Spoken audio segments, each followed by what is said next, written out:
Indian and global social media platforms पर एक बड़ी खबर तेजी से फैल रही है कि रूस ने पाकिस्तान ऑक्यूपाइड कश्मीर यानी पीओके में भारत के साथ एक संयुक्त ऑपरेशन के लिए 5000 कमांडो तैयार रखे हैं। यह दावा चाहे अभी आधिकारिक रूप से पुष्टि नहीं हुआ है, लेकिन इसके पीछे की भू रणनीति और अंतर्राष्ट्रीय समीकरणों को समझना बेहद जरूरी है।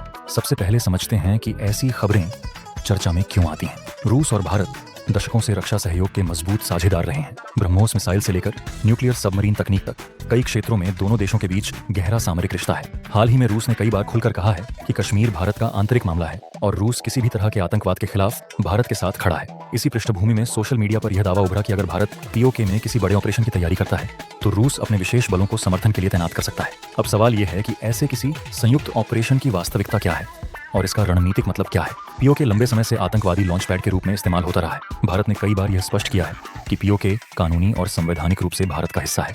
पिछले कुछ वर्षों में सेना की क्षमता, निगरानी प्रणाली और राजनीतिक संदेश तीनों स्तरों पर भारत ने अपनी स्थिति काफी मजबूत की है। रूस के दृष्टिकोण से देखें तो मॉस्को इस समय यूक्रेन युद्ध में व्यस्त है, लेकिन फिर भी वह एशिया में अपनी रणनीतिक उपस्थिति को बरकरार रखना चाहता है। भारत इस क्षेत्र में रूस का सबसे विश्वसनीय साझेदार है और चीन पाकिस्तान की बढ़ती निकटता रूस के लिए भी चिंता का विषय है। इसीलिए रूस भारत के सुरक्षा हितों का सम्मान करता है और आतंकवाद विरोधी अभियानों में सहयोग को मजबूत बनाना चाहता है। अगर किसी भविष्य की स्थिति में भारत पीओके में आतंकवाद के खिलाफ कोई सीमित लक्षित ऑपरेशन करता है तो रूस का सहयोग मुख्य रूप से तकनीकी सहायता, खुफिया साझेदारी, प्रशिक्षण या हथियार प्रणालियों के स्तर पर हो सकता है। 5000 कमांडो की तैनाती जैसे दावे अभी सिर्फ अटकलबाजी हैं, लेकिन इतना जरूर है कि भारत और रूस की सेनाओं के बीच कई संयुक्त अभ्यास पहले से होते रहे हैं, जिनमें आतंकवाद विरोधी कार्रवाइयों पर विशेष फोकस रहता है। इस खबर का एक और महत्वपूर्ण पहलू यह है कि पाकिस्तान और चीन दोनों ऐसी किसी भी संभावना से घबराए हुए रहते हैं। चीन सीपीई परियोजना के कारण पीओके में गहरी रुचि रखता है। पाकिस्तान की अर्थव्यवस्था और सुरक्षा स्थिति कमजोर हो चुकी है।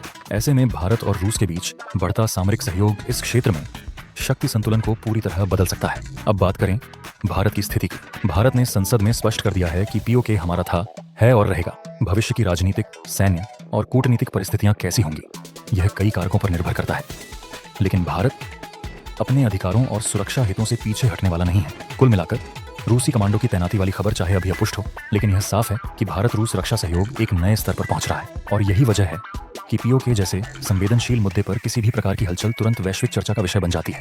इस कहानी का असली सार यह है कि दक्षिण एशिया की भौगोलिक राजनीति बदल रही है, नए गठजोड़ बन रहे हैं और भारत क्षेत्रीय शक्ति के रूप में और मजबूत होकर उभर रहा है। आगे क्या होता है यह आने वाले समय में स्पष्ट होगा, लेकिन फिलहाल दुनिया की निगाहें इस क्षेत्र पर टिकी हुई हैं।